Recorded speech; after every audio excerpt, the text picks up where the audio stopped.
Hey there. Thank you so much for listening to Something Super Spiritual. My name is Jeffrey Peck, and I am a psychic medium.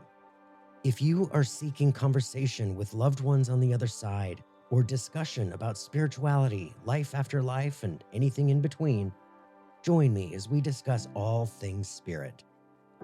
We are collectively experiencing a spiritual awakening right now and recognizing that we are much, much more than we once believed. We don't die, and life doesn't end. We are eternal spiritual beings living in this crazy 3D virtual world of existence. Let's talk about it.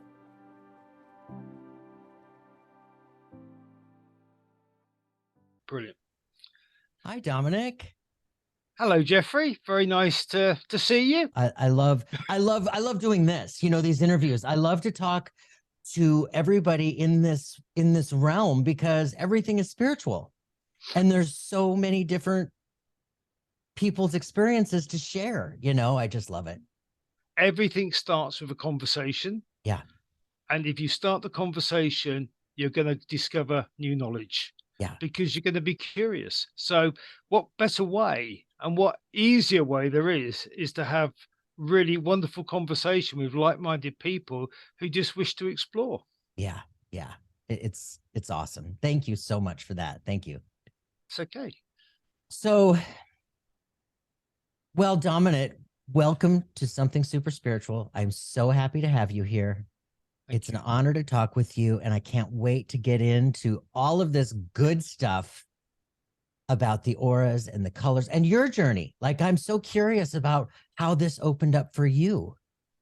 So, has this been a lifelong thing for you? Did you sense all of this spiritual vision and sight and feelings from the crib, or are you later in life? Oh, no. Let me give you a little bit of background to me. Yes. Because at 6 years old, I was buying UFO books to read. Okay. So going into secondhand bookshops, spending my money on people who are writing about UFO stories. I was so curious about anything extraterrestrial and anything in the ufology field. So Yeah. first off, very curious. Yep. Always heard voices, always had echoes in my head. So from a very early age, probably from about 5 in my memory, I used to sleep with the radio on, um, earpiece in, and my ear bent against the pillow, Yeah. so I wouldn't be able to be disturbed by the voices that echoed. And it was voices that echoed in my head that could drive me to distraction. And Sure. it could be quite difficult, but I love my little radio, and I got into music and into all the radio stations around the world during that period of time. So radio and talking and stuff. You know, you can imagine the moon landings in 1969. There was me and my radio just plugged in, listening under Yeah. the covers. Yeah. Amazing time. And I wasn't very old, but I can still recall that memory. Mhm. So they're really the first things. And then I go to school, and all I see really is colors around people. Yeah, I mean, I got used to them around my parents because my parents were forever curious about me, but never really acknowledging me. So they would stick me to doctors for tests and all sorts of things. So Yeah. I'd have to go and put the line in the cage because they said my eyesight wasn't quite working right, or my IQ level was a fantasist. And so I had all that to contend with, you know, very young. And when you see voices in color, someone talks to you, and it's like they're throwing out a dagger full of reds and blacks and greens, and you're thinking, what do those colors mean? It was like the firework display coming from someone's mouth. And, Wow. and then you sit there and you watch people's auras quickly move, you know, really shift, because they don't half shift. Yeah, they really do. They run quite quickly and Yeah. change and shift again. And my world was like, wow, all this stuff. You know, and it was all in playing as well. The one thing it combinated in was me not having any sense of danger. I used to climb the highest trees, throw myself off the highest swings. Yeah. I literally, I didn't care. Yeah, I Yeah. just, because I had no fear, Yeah. no fear at all.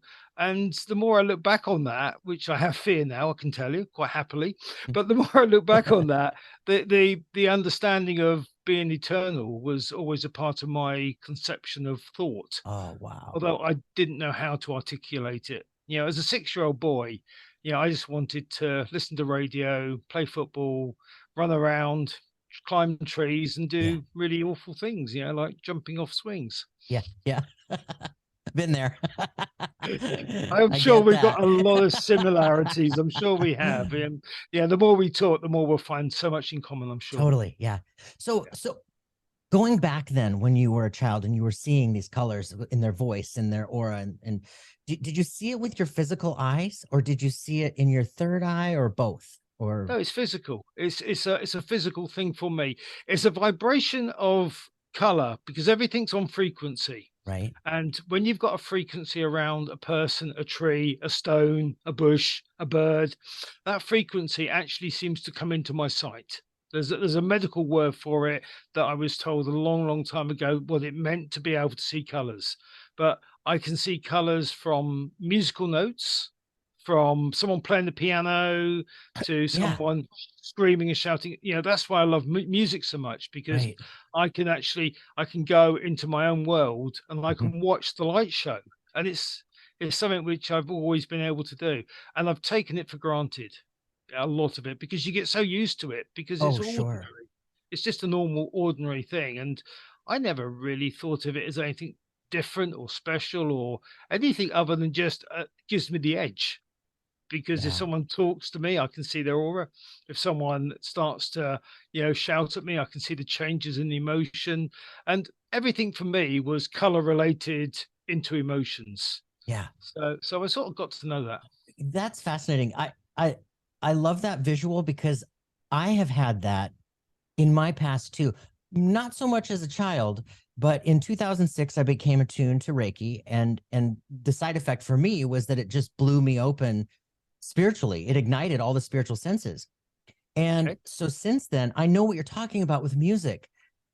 When I would watch musicians on a stage, like maybe a piano player, or a little like a jazz group with like 4 or 5 people, I would see this energy swirling through around them through their music. And it's like this little vortex that's created, and it just swirls and it goes up, and it expands, and you can see it around the people and how it affects them and what's going on. And it just, you see this lifting in that room. You know what I mean? That space.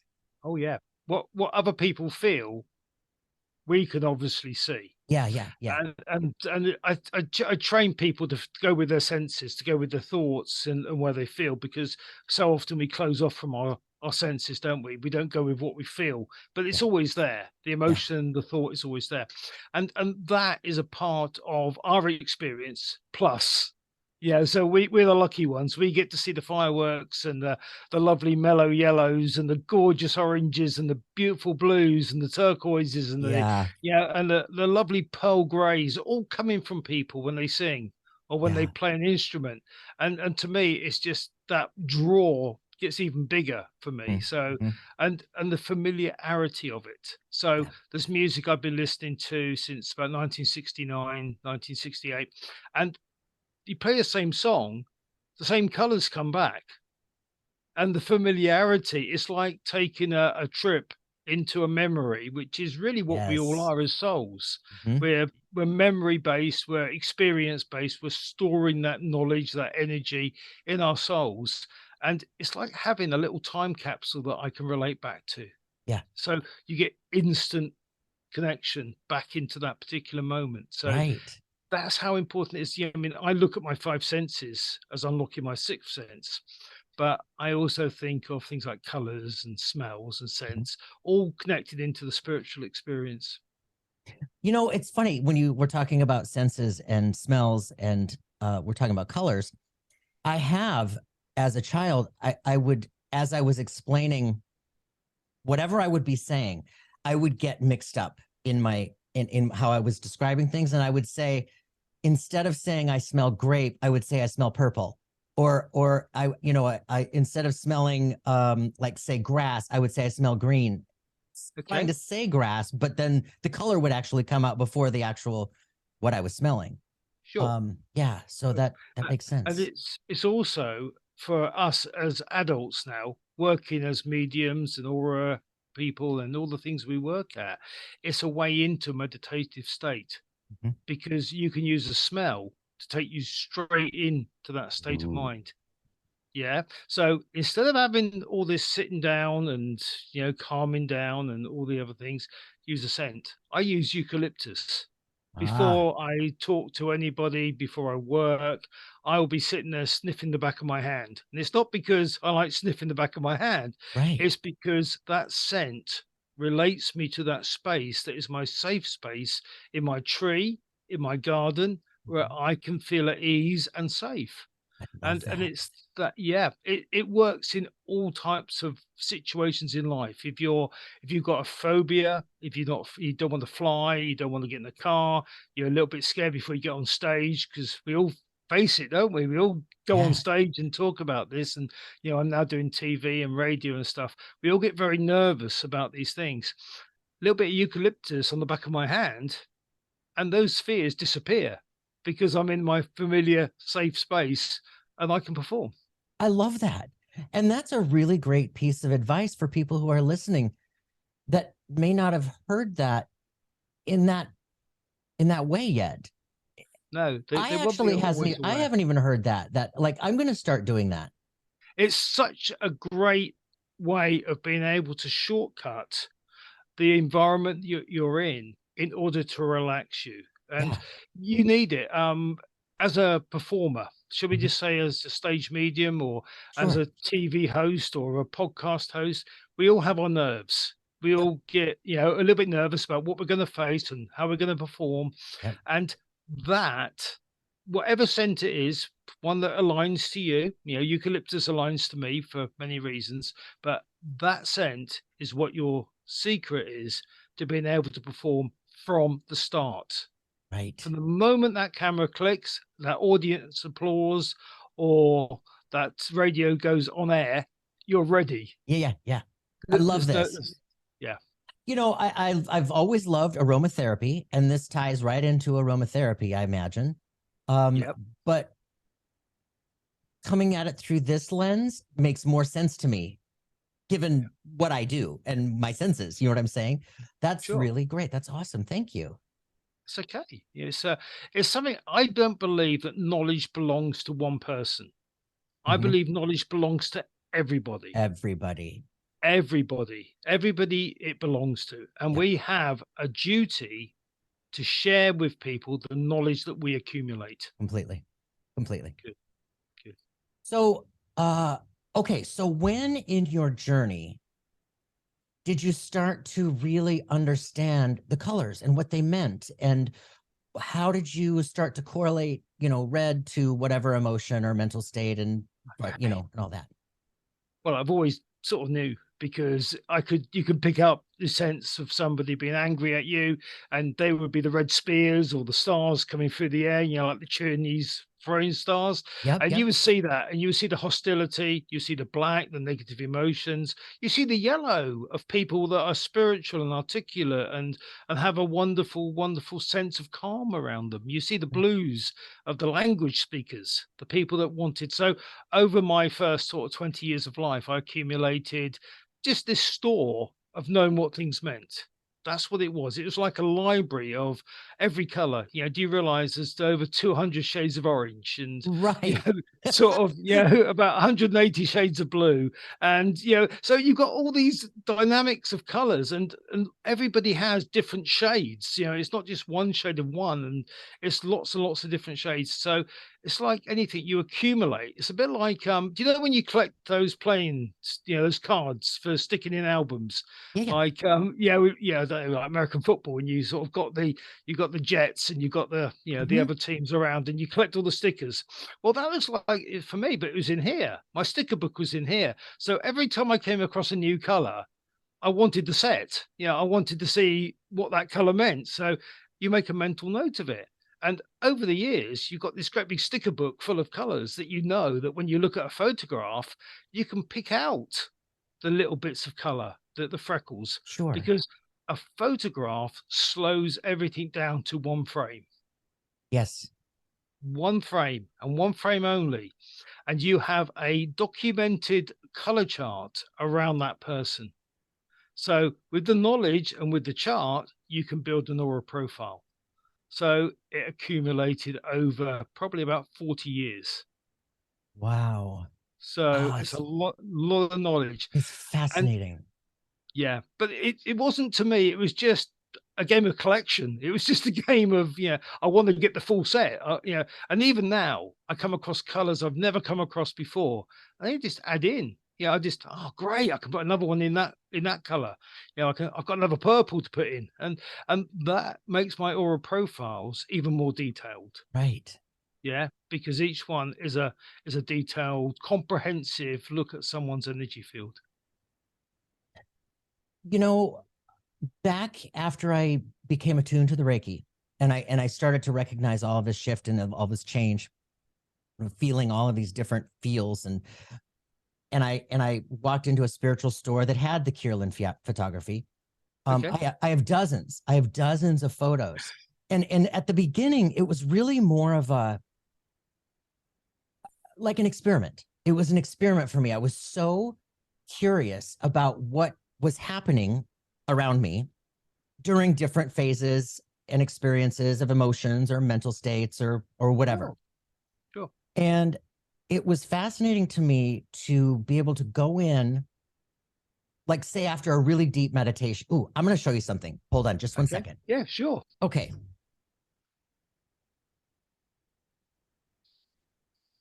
Okay, got it. Yeah. Okay. So this happened after like I did a little ritual for Okay. myself in my backyard and connected with spirit. And I talked to anybody who would listen, whether they were angels or guardians or ascended masters or fairies or I mean, who I was talking to everybody, right? Okay, cool. And so that was one where after I had this really beautiful mystical experience with myself, I saw this. Okay. Then I went in another time where I was going through a really difficult time. I was on the precipice of a dark night and I felt it and it was coming and I was scared and I didn't know what was happening. And it was right after the 2008 crash as all of Okay. that went down and I was doing mortgages and I went down in flames with it. Right. Okay. Okay. And my aura was murky and a little muddy and ugly green, ugly yellow, like just really like it looked like a mix between pea soup and I mean it was just it was just a mess. But anyway, so Okay. for me it was an experience or experiment and I just loved being able to see the difference and recognizing how we shift during our situations and circumstances in life. Absolutely. Totally shift. But are you aware the aura's got 3 layers? Okay, so now I had heard that, and please explain that for everybody. Okay. And this is part of what I teach and my accumulated knowledge. We have the outer aura. Okay. The Mhm. outer aura is the hard shell of the aura. Okay. And it's normally orange and it can be many shades of orange. And it's the accumulation of buildup of the personality, the stress levels, the changes. But the outer aura that keeps all the energy in is orange in one of 200 shades Okay. so far. Right. Then you have the middle aura. And the middle aura is all about communications, emotions, and all the things that go through your mind, your thoughts, your ideas, all that sort of stuff. And they go from pinks to blues to yellows to all those sort of shades. So you've got a lot of shades, and you get red in there as well from time to time because you get the mixtures and you get the palettes being mixed in, and they all have different meanings. Then you've got the inner aura, and that's all about your body, about your personal fitness, the food that you consume, the things that you smoke, drink, yeah, Sure. ingest. The area you live in. For instance, if you live in next to a motorway, your inner aura is going to be very, very lime green because you're going to be breathing in a lot of gas and a lot of lead into your body, and Mhm. it affects the color vibrancy frequency. So you can see how each layer has a message. Mhm. Each layer tells you a little bit about your background, a little bit Sure. about what you've been through, and a little bit about how you react to situations. And, for instance, whether somebody is attentive, because you'll see it in their aura, or if someone's really tired, because you'll see the energy venting out of gaps in the outer aura because the energy isn't there to keep it all in. And Sure. people get extremely tired. Or you'll see somebody who's on cannabis because the greens go into a much more forest green on the inner aura, and it affects the blood. And those things are all shown in the aura when you take a picture. Now, when you look at your picture, what you see is really, and for me, I've never matched one of those photographs with what I see on a photograph. But that's because the actual capacity for that to pick up everything is limited. You Sure. get you get the basic colors. You probably get 5 or 6 colors, whereas sometimes on my reports I do up to about 50 colors. So you've got lots and lots of different component parts to what you're actually looking at. So what you're getting there, you're getting the tip of the iceberg. Yeah. You're looking at the very top. And when you delve down underneath it and you start looking at what's underneath it, you get all the reasons for the tip. So you start to see what's been happening, where a person's been, what they've been doing, what they've been eating, drinking, smoking, what they've been exercising, have they been thinking, are they spiritual, are they articulate, are they a language person, Yeah. are they an emotional person, what do they do with their life? So that the aura is a little storybook It of is. it is, and it's like an Akashic record for that person while they're living. So a lot of the energy is stored in this energy that's around us in this frequency if we can learn to interpret it. And if we can learn to interpret it, we don't need to be fearful of anything, do we? We can No. be relaxed. We can see if people are straight, whether they're lying, whether they're being authentic with us. Yeah. And my aim is to teach people how to interpret this energy, show them how to see it, how to interpret it, so we can all live in peace together without feeling that we're scared of anybody, because that's really why I'm here.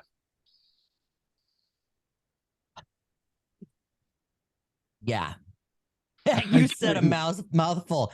Like, yeah, living in peace together. I was just, actually, it's interesting you say that.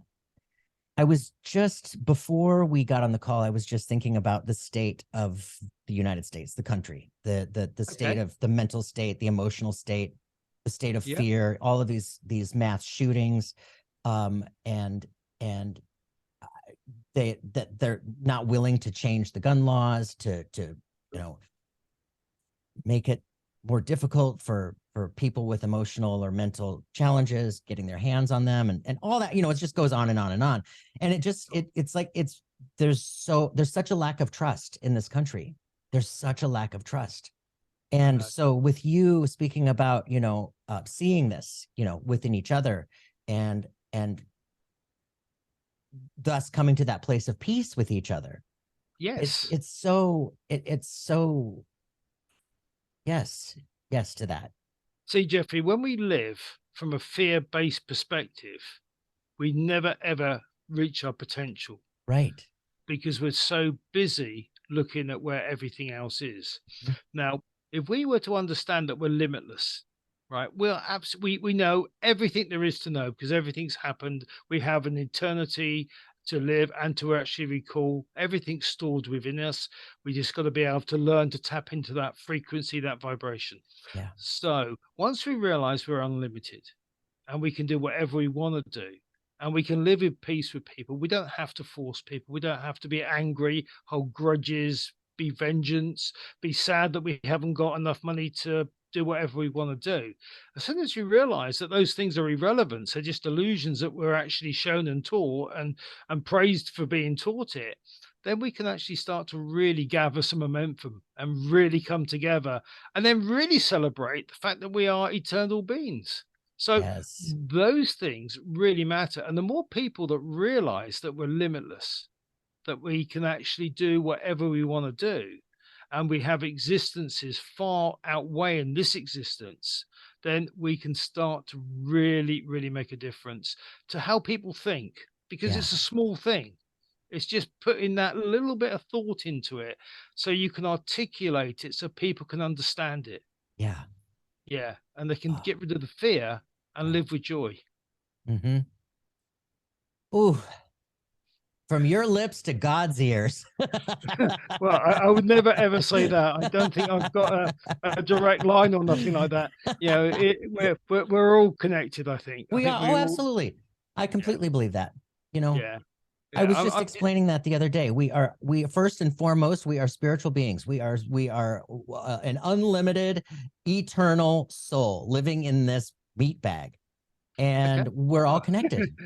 yeah, We're all from your connected to words. spirit. We're all connected to each other. Yeah, I think we're all connected to each other, and some people you feel are more akin to because they're on a different frequency, a different vibration, and other people you feel less. But there's always an attraction, and people don't just come across each other for no reason.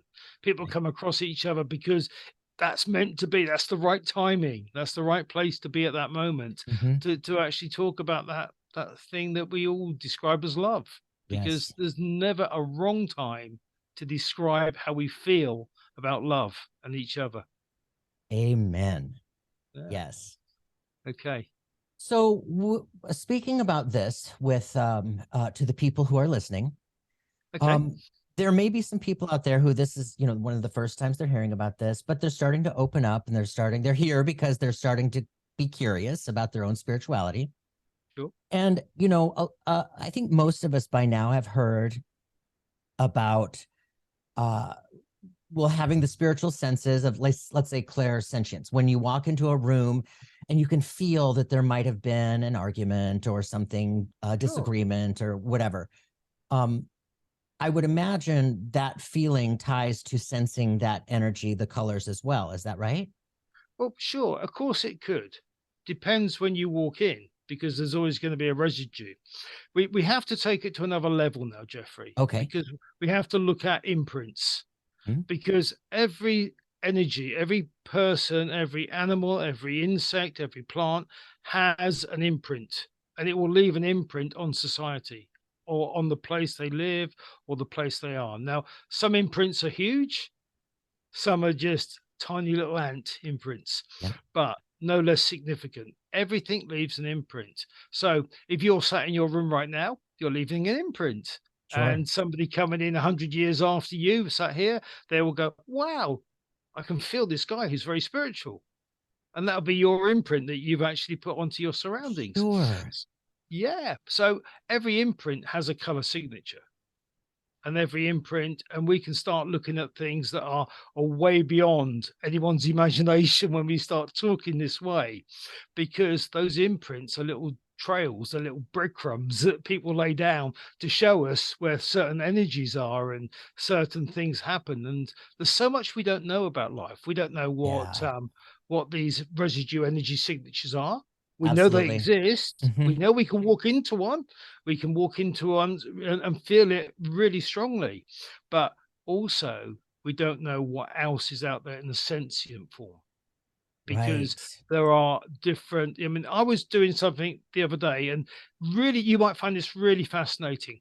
But I was watching some footage of a creature walking through the woods up in Washington, D.C., right? They were walking through this wooded area, and it was allegedly a Bigfoot, Okay. right? But it wasn't a picture of Bigfoot.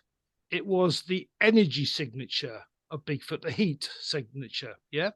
And nobody could see it with the naked eye.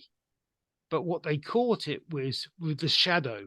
So there was a light behind it, and you could see the shadow stretching across the creek, but you couldn't actually see it with the naked eye, but you could catch it on a heat sensitive camera. So you've got the energy signature on the heat sensor, Sure. you've got the light going through the shadow, and you've got this animal creature, sentient life form on the actual footage. So we're looking at a creature that can cloak itself, that is invisible. Okay. Now, think of the implications of there being sentient life forms on this planet that are invisible to our detection. Wow. It's a start to work out that there's a lot of things that we don't know that doesn't allow us to make the right choices about what's going on. Right. So we won't, only when we're in possession of the right knowledge can we make the right conclusions? So we can shift down lots of different avenues, can't we? We can go into Yeah. poltergeist, or we can go into lots of different things, shadow ghosts, or all this sort of stuff. But the chances are there could be different sentient life forms that are invisible to us, and that we can only see them by their energy, their heat in their Right. body. Now, if that's the case, we're in for a real awakening, aren't we? Because we're going to start to recognize through our technology that these creatures have been coexisting with us peacefully for thousands and thousands of years.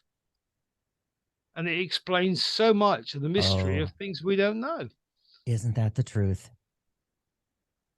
Wow. I was watching one documentary about the Bigfoot or the Yeti or Sasquatch, whichever culture calls it, whatever. Yep. And somebody's hypothesis was that they were interdimensional and they could, they were able to, move through different layers of different dimensions. Okay, whatever. But that kind of makes sense with what you're saying about cloaking themselves in a way that, We just don't see them.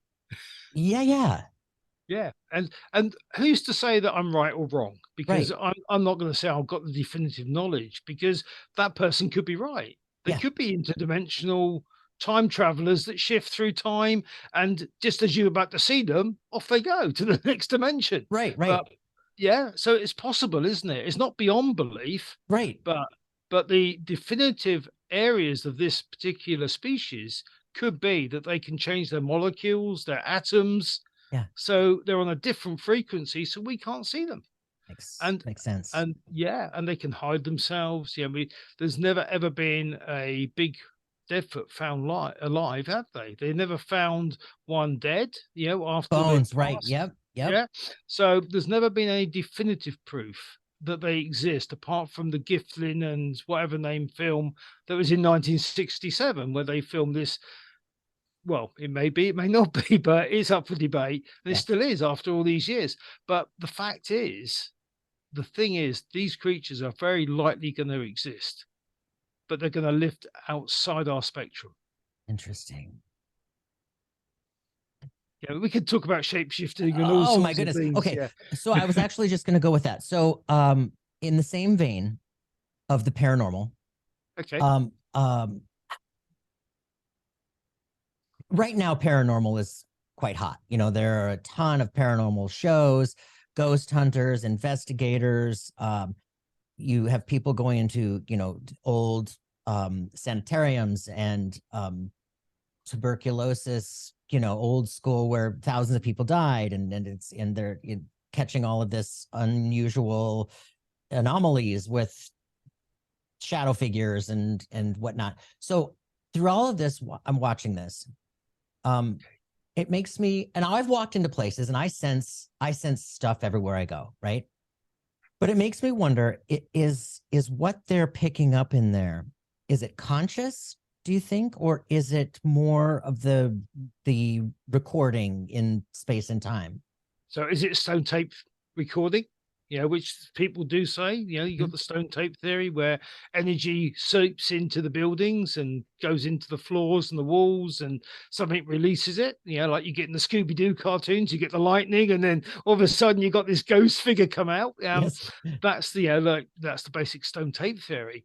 Or is it sentient? Well, Yes. I think it's a combination of both. Okay. I think the best way to investigate a haunted building is take your shoes and socks off and use your feet for psychometry, right? Because your feet are the most sensitive part of you. Okay. I never see these guys and girls do this, right? I see Right. them walk in their big boots and they've got leather wellies on and all that sort of stuff. I think take your shoes and socks off, because that floor is going to be like a little time capsule that has psychometry all into it. So the stone tape theory says that the energy is in the floor. Go and feel it. Go and use the things that are closest to the floor and feel that energy. That's what I was doing in 2000 when I was the resident medium of Ghost House UK. We were doing all that stuff then. And it was fascinating stuff. And we found a lot of things and we made communication with spirit, which also suggests it's sentient. Now, when I was in Ghost House, we actually came across a shadow figure. Now, a shadow ghost or a shadow figure is the negative energy that's left behind when someone transcends to spirit. So you think about it, over a lifetime, you accumulate all this negative energy in your soul, Sure. right? When you transcend, that negative energy has no place with you, because you're going to figure out, maybe pass judgment over yourself, or you're going into a different realm of pure energy. You're pure plasma energy, aren't you? Yep. So this negative energy gets thrown away. It's almost like there's no use for it. It can't rise up. So it stays. So you get these little balls of dust, like the Scooby cartoons, where you get, that figure that's got that cloud of dust around their head all the time, wherever Yeah. they go. Yeah. That's what you get, and you get these little areas of negative energy that, if people walk into them, they get very emotional and very, very drained and very down. And people wonder why they get affected in these places. It's because the places where people haven't been for years, for centuries, this energy just resides, no time, just stays there. And it just has its emotional effect on people.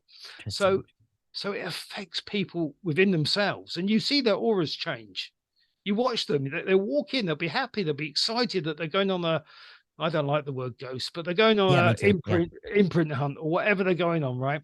And they walk in and they go, "Oh my God." And then they just burst into tears because Yeah. they've got all these negative feelings through their life and they don't know what to do with it. It's because they're not prepared. They haven't done their research. They don't understand what they're actually doing. They're just there because they're curious. Right. Now, being curious is a great thing, Right. but it's also dangerous if you don't know what you're doing. Oh, yeah. So do and research the areas that you're going into, know what you're going into, know what's happened in those areas, and be expecting negative energy when you get in there, because these little balls of energy, they hide in the corners. They go into old buildings and old places where they won't get disturbed. They don't really want to be shown anything. So it's that actually creates the issues. How would one then prepare for that? Well, I think knowledge is a great way of preparing. Okay. So you go and talk to somebody who's an experienced medium, Mhm. experienced investigator, somebody that's been curious and curious enough to go and learn and go and experience the things that you might experience. Mhm. Be prepared to have that experience. I'm not somebody that says you've got to put yourself in a ball of light and stretch it around you and pull it out, because everyone has an individual thing. Yeah, I Right. mean, I worked for a medium once who put himself in a banana before he went on stage. Yeah, and that was his way of doing what he had to do. Now, yeah, we took the mic and stuff like that, but fair enough. That's where Yeah. you are. Sure. Whatever works. Yeah, absolutely, and that's very true. So whatever works for you, but don't be ignorant. Sure. Don't go in there without knowing what the consequences could be, and be prepared to know how to reserve and move out and keep your thoughts very close to where you are, because your thoughts are what those entities pick up on. Your energy is what they particularly see. And so they see things that we don't even know is there. They see us as just this ball of energy, this sentient ball of energy. So you've got to be really aware that your energy is something that is pretty much, on offer. Sure. So you can come out of those places like you would in a negative hall with people that are non, they're just there to criticize, feeling really drained. So be Oh, aware yeah, of yeah, it. yeah, yeah. Yeah. Um, with respect to Okay, as we're talking about, somebody coming out feeling drained like that, Okay. but let's take away the paranormal investigating part of it. Let's it's just in a day of life, a bad day at the office, an argument with your significant other, an argument with your kids, like you're just having a down day and nothing Okay. seems to be going right. Okay.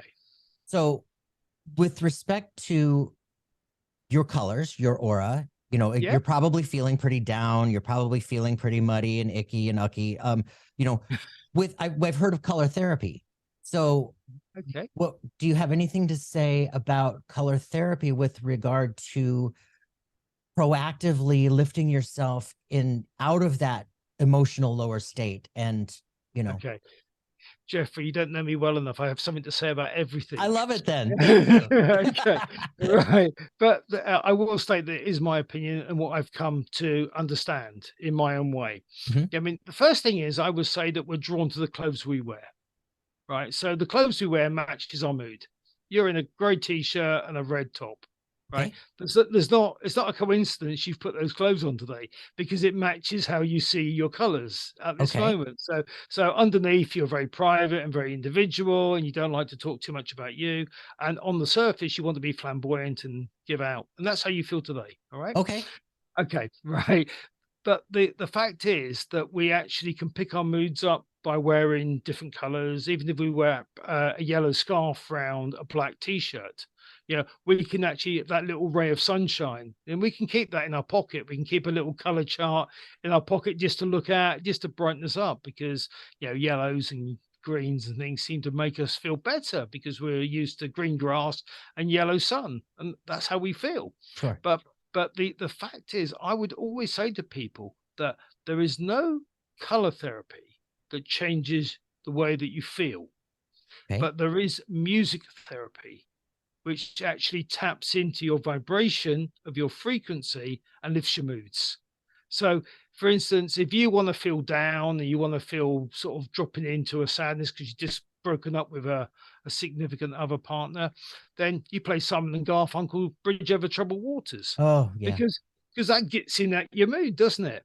Mhm. If you want to be a happy soul, then you go on and you look at Psy playing the whatever song it was, with Yeah. that dance, craze. There is music that actually matches your mood, Mhm. and music can change your mood.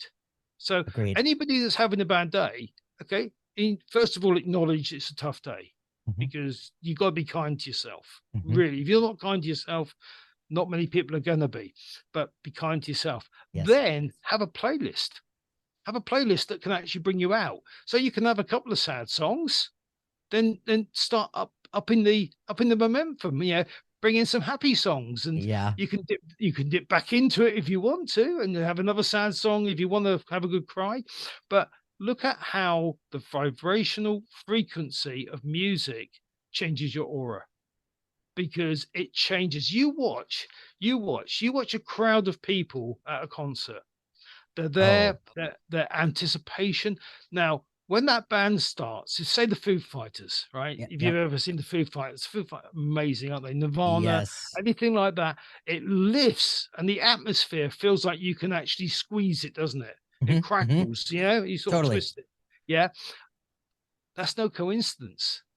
That's because the vibration of the sound is changing the actual feelings of the people, and their energy becomes this great big rainbow of conjoined energy that just gives everyone a lift. Yeah. Now, the reason musicians suffer so much with depression is because they can't replicate that situation off stage. Oh, On stage, they're great. You think, what a lift. yeah. Fantastic. Oh Yeah. my gosh. Yeah. 2 hours of total, saturation of color. Yeah, Super around rush. you. Yeah, with the vibrations and stuff. You come off stage. Whoa, where's it gone?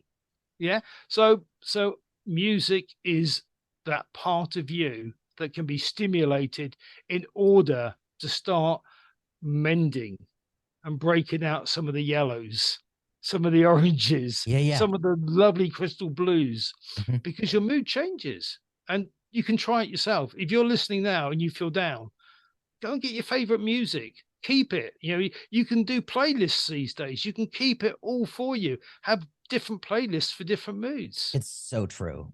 As you're talking about this, I just went through a horrifying divorce about 4 years ago. It was Okay. awful, awful. Is there any other type? It was, yeah. Well, I guess my first one, so I hope I never experience it again, ever. Yeah, your only one, But Jeffrey. you're right. I had a divorce playlist. I had this playlist that was sad and gloomy, and I sobbed and cried and sobbed and cried. And then I have a playlist that is all my in spirit. It's all spirit playlist. Perfect. And oh my gosh, I go into that and just like, Yeah. And it lifts you, doesn't it? oh, does it ever? Straight away. So what you've got is an instant change to who you are straight away. And if you want to feel down, well, then feel down. Yeah, Don't don't let it don't all out. reject. Yep. Yeah, don't reject how you feel. But your aura will reflect how you feel. Yeah. It will show how you feel.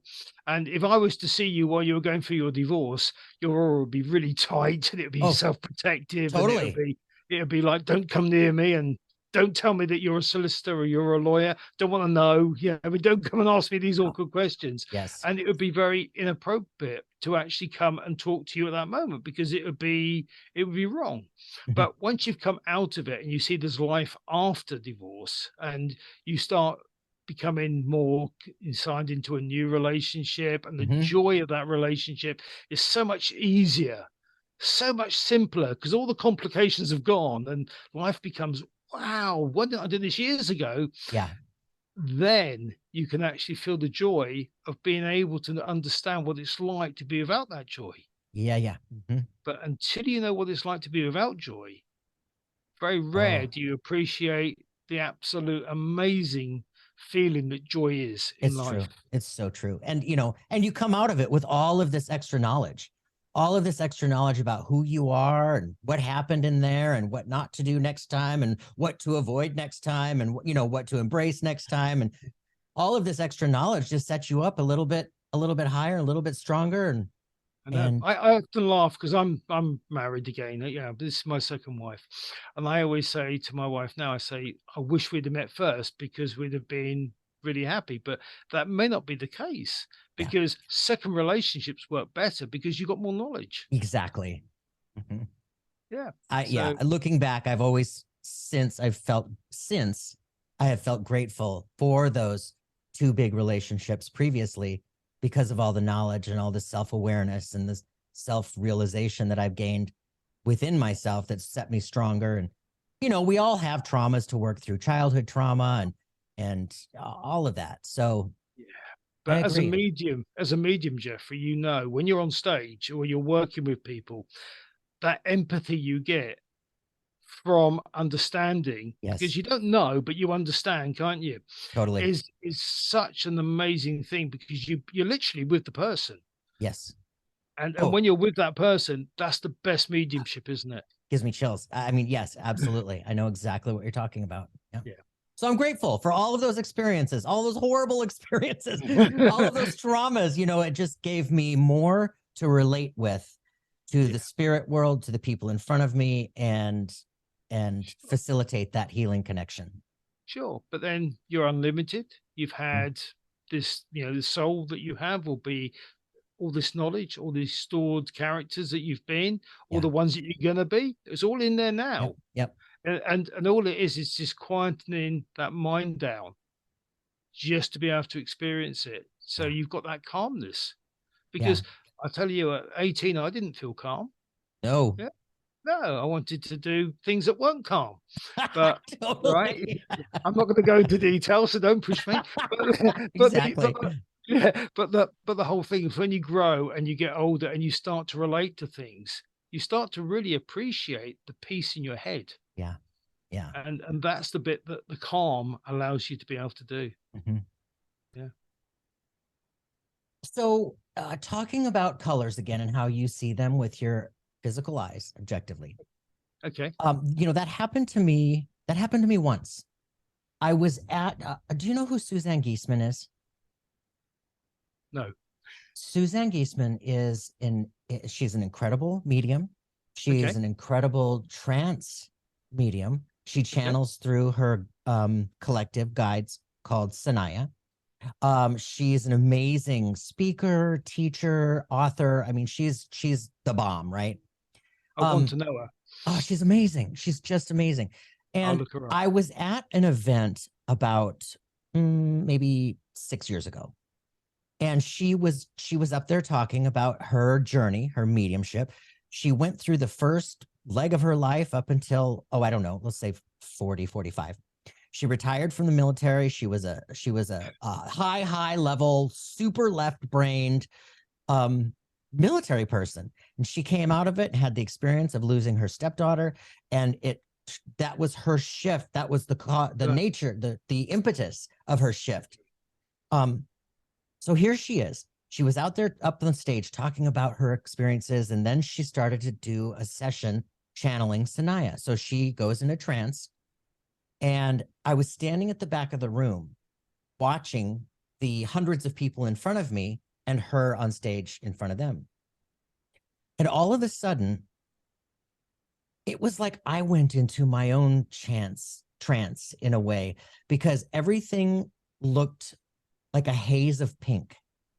okay. And the higher it was, like towards the ceiling, the brighter pink it became, like magenta y, and then turned Yeah. into a little bit of a lighter, like whitish magenta Yeah. y. And so I was watching this with just fascination, with my eyes wide open. And there were certain people within this mix of hundreds of people where they had a column of light beaming from them straight up. Okay. And there were probably, I don't know, maybe 2 or 3 dozen out of the hundreds. Sure. Um, and I just found that to be so fascinating. For me, it felt like those people that I saw the columns of light from, it felt like they were like, well, I suppose for lack of other words right now, really super spiritual, I mean, like really wide open and just like Okay. totally Okay. connected and dialed in, connected to spirit. What do you make of Really that? easy. Yeah, it's frequency. Yeah. People are on the right frequency. It's no coincidence that people get drawn to the same events Sure. or to the same people, Yep. because some people have got charismatic personalities. Mhm. Some people are able to communicate, and they are leaders. They are people that you'll start to see more and more coming into Yep. our view, while we watch them sort of pave the way. They're the rock face ones, aren't they? The ones that work at the coal face, chipping away at the new knowledge and Yeah. bringing us new knowledge and understanding new knowledge that takes us away from some of the old ways of thinking. So this lady sounds like she's one of the new workers, one of the new ways of thinking, and she has this way of drawing to her people that are curious about who they are. Yes, definitely. So you get these people all together in the same room. They all got magenta and they got columns of light around them. That is no coincidence, because they're drawn. It's like the law of attraction. You Yes. actually draw in the energy that you are actually thinking. It's the same thing with soulmates and stuff like that, where if you a bad experience, you'll draw that into you. That will just be drawn in. So soulmates aren't always a good thing. But when you come to like-minded people, they will always find a way of connecting to other like-minded people, Yes. because it's a very, very lonely existence unless you've got someone to stand up, one person, all it takes, one person say, "This is what I see." Yeah. And then you get another 20 stand up behind and go, "I see the same thing." But Yeah. they weren't prepared to say it because they didn't want to be ridiculed. Oh, So yeah. so what you've got is, I mean, I will always have an utmost respect for people that work in this way, because they are the people that actually pave the way for people to be able to stand up and say, "I see that too. Yeah. I Yeah. experience that too." And the more people that we can get up and stand up and say, "Yes, I can see an aura. I can see a light Yes. shaft. I can see that magenta pink, rising to the ceilings. Mhm. I've had this out of body experience. I know that we're not, you know, conditioned to be in our bodies for all our lifetimes." Yeah. So the more you get that out there, the more we can actually work with people that are accepting of us. And we don't have to get through all the negative questions before we can get to the real teaching questions. Totally. Totally. Okay. And well, and it's also normalizing it. It's there's this, when you're voicing, it reminds me, I was at a spiritual convention in 2008 in Hawaii, Okay. and we did that. There were, I think, 250 of us. We were in this big room. We did this whatever meditation we did. During this meditation, in my mind's eye, I saw natives surrounding us in a big circle, Okay. doing their native Hawaiian dance, like they would, like you'd see at a luau soda, you know what I mean? Had their, Yeah, like the grass skirts and that native garb, and tiki torches, and now this was very new to me in 2008. okay. So I naturally thought I was imagining this, making this up. And until somebody behind me said, "Did anybody else see all of the natives around us doing the dance?" And I stood up and I was like, "Oh, Wow. Yeah. Gives you the power, doesn't it? oh my Straight gosh, away. does it Yeah. ever?" Yeah. Absolutely. And what you're experiencing, to go full circle in such a way, is an imprint. Yeah. You're seeing the energy imprint of what's happened in there before. Yeah. So you've actually got your frequency up to a level where you can experience everything happening at once. Yeah. So you're watching the whole thing all just roll past, Oh and my it's all this gosh. energy. Yeah. It's so amazing. It gives me chills talking about this. Yeah, just hearing you talk about it. Yeah, it's so amazing. I love spirit so much I can hardly stand myself. Yeah, but this is great because first of all, right, we love spirit, Yes. and let's face it, we wouldn't do what we do just because we do it because we've got a passion for it. I'm certainly very passionate about what I do and how I do it and how I manage to just change a little bit of the perception of what we know, and Right. I'm very passionate about that. But I'm also very passionate about allowing people to question, to Yes. actually ask, and to be intelligent about it. So Yes. not bury your heads, let's talk about, things like energy shifts and, imprints and all that sort of stuff. We haven't got to be scared of it.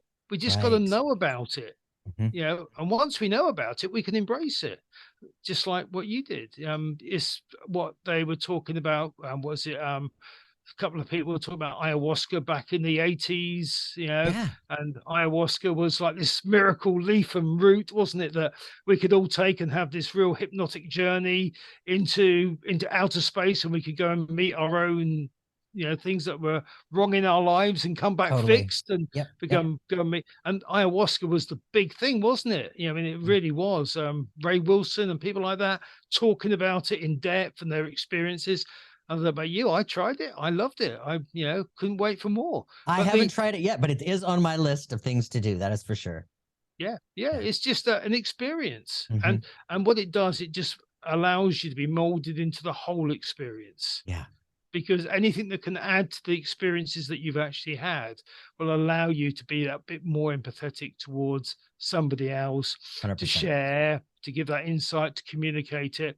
And that's why we do things like something super spiritual, Mhm. because we're allowed to talk about it with no restriction. Yes. No one's going to censor what we talk about here, which No. is, whoa, I'm always very careful on my podcast not to think, well, I'm censored, because if I go on the mainstream TV channels, I can't talk about Bigfoot or Yeah. mediumship and Yeah. things like that. So I know that there's an outlet for people that are really interested in this stuff, and Yeah. they all sort of gravitate towards shows like yours. Yeah. Yeah. Yeah. Yeah. It's exactly why I'm doing it. Let's Yeah. talk about it all. Yeah, no, you name it. I've been interested in everything since Yeah. I can remember. Yeah. Yeah, I'm 60 years old now. I'm going to say it very quietly, right? But I actually have all this interest, and my interests are not only getting faster, they're getting more frequent. So I'm actually learning more now than what I did in my 40s, and Yeah, you're right. I'm so fascinated by it, and I can't get enough of it to understand it, and Completely. to really be able to find out. Okay, let's use it. Let's Yeah. think about it to bring people together, and Yeah. that's really what we should all be about. We should all be about understanding. 100%. Bring Yeah. people together. Yeah. Um, you said something earlier that rang a bell. We were talking about the auras, obviously. Um, when you're out and about, Yeah. and this has happened to me, not many times, but it's happened to me in a way that I noticed it, I questioned it, I wondered if I was making it up, and it was also something that I knew that I would never know the result of. Okay. But when you see people that are sick, ill, And maybe even terminally, they might Okay, have, they might be out with, a stage 4 level cancer or something. sure. How does that look to you? I have walked out and I've been around people where somebody would pass me and I felt this, or I felt like in the corner of my eye, I saw what looked like, well, I don't want to say black, but I mean like a charcoal grayish, just, like, A misty pearl gray. okay, thank you. Yeah. Okay, that's really what this is. Okay, and people have different levels. Everyone has a little bit of something, Hmm. right? Hmm. Regardless, yeah. I mean, or the capacity to have a little bit of that energy, and it's normally sort of related to lifestyle, where we live, what we do, and some of it hereditary. But yeah, you come across that, and I see that around people, and yeah, I mean, it's part of being able to be human. Right. The bit that I worry about is when I go out and I don't see these things around people, because I'm thinking, hang on, I can see that person, but they've got a white aura. What does that mean? Right. Because that's more surprising to me. And I've actually, played alien spotting quite a lot, because when Ooh. I know it sounds exciting, doesn't it? But I tell you, when you're in a crowd of people and everyone's got their own color mix going on, and you get this guy walk through and he's got no colors, he's just got this white outer aura, and you're thinking, no orange, what's going on? Right, you start to actually go into things that, that there are different types of entities walking amongst us. Now, in some ways, it is so, so amazing, because your eyes pop up and you go, wow, I love to know what's going on here. Right. And in the other ways, you're scared because you don't want to be too close, So Right. you're getting all this mix of race of emotion and fear and all that sort of stuff. And then you've got your curiosity. So you have to sort of start to, and this first happened to me when I was 18, sitting in a hotel lobby in London, England. And I was sat on this chair in reception, and there was this guy, he looked 40, he was reading the newspaper, but there's something about him, and his aura was really, really, it was like a whitish, sort of yellowish color. So in my imagination, in my thoughts, I said, if you are not human, please scratch your nose. Right? I was 18, remember this, right? Yeah. Yeah. As soon as I said that, the paper went down and he went like that. Right? He scratched his nose, all Stop. right? Oh my Right. gosh. I know. Okay. Yeah. And I ran, right? I ran as fast as I could the other way, because I wasn't ready for that experience. Wow. But I knew it was someone that was walking amongst us that was actually looking like us, but wasn't one of us. Now I've repeated that experience a few times since then without running. Normally they run from me now. Yeah. And yeah, because I want to talk to them. Yeah, I want to get close. Yeah. And I was in Malta. I was doing a conference in Malta, talking to people about auras and all this in the Mediterranean. And now Malta is a huge undersea base for UFOs and stuff like that. There's loads of them around. And I was walking through Valletta, the little square in Valletta, which is the capital of Malta.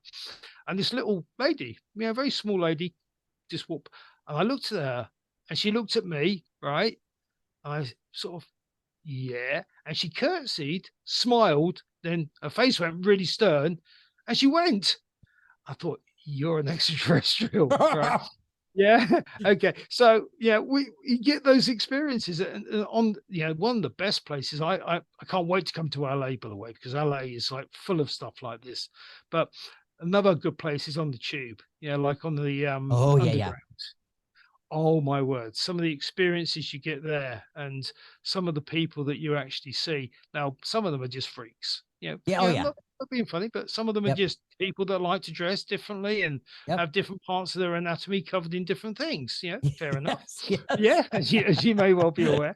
But we had one experience with a little guy. He was only 5'6". He was bald head. He had his eyebrows tattooed on.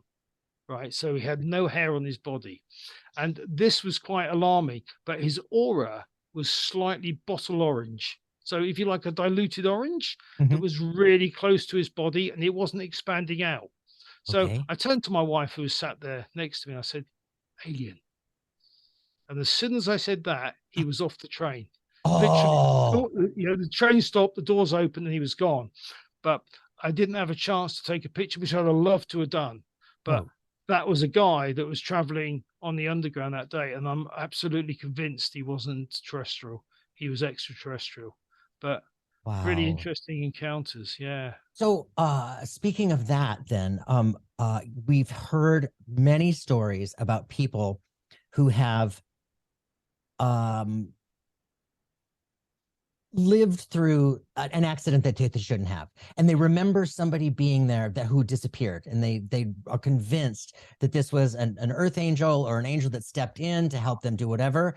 I know they're out there. So, have you seen them? What do they look like?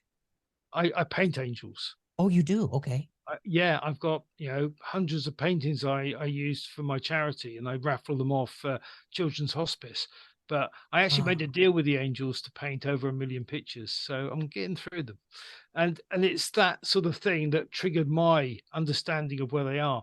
They're certainly extraterrestrial. They're certainly alien, if you mhm, like. mhm, They are pure energy, which mhm, is a real force for good, a real force for power and understanding and helping and being there. And also they seem to have this interdimensional feel about them, so they're actually able to read thoughts. So yourself, thoughts are living entities, aren't they? You send a thought out, you don't know where it's going to go, and you don't know where your thoughts come from. You think they come from you, but oh, yeah, we could debate that, couldn't we? yeah, yeah. Yeah. Yeah, oh, yeah. So being mediums, we both know that they come from up there, don't they? So angels are almost like mediators. Now, when I first saw my angels, they were spiraling down. They were like in a spiral, like you get those staircases. They're spiraling down, and they were little thin with wings and little heads, and they were bright blues and bright oranges and reds and greens, and they'd all come down in their thousands. There'd be big, big, big spirals, a bit like when you see the starlings flying, when they all whoosh up and they all whoosh down. Yep, Yeah, yep. it was like that. It was like this great big flock of angels all coming down, and I always wanted to communicate. So me being me would ask the question, and they said, "Well, you help us make people aware of us." And what we'll do for you is connect some of the energy to you while you're doing mediumship. So really, it was almost like this mutual. I explain to people who angels are and that they're a force for good, Mhm, and they will help me draw the energy from the soul or from the imprint or from mhm, wherever, so I can make those connections. And when I'm standing doing mediumship, what I get a real bright light on the person that needs the message. So I'm very fortunate.